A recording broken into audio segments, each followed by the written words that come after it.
విడు మొరటోడు అని వాళ్ళు వీళ్ళు ఎన్నెన్ని అన్న పసి పిల్లవాడు నవ్వాడు.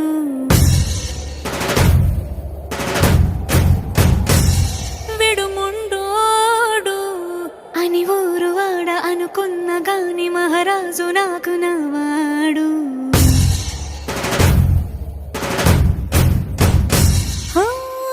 మాట పెడుసైనా మనసులో వెన్న రాయిలా ఉన్నవాడిలోన దేవుడెవరికి తెలుసును నాకన్నా.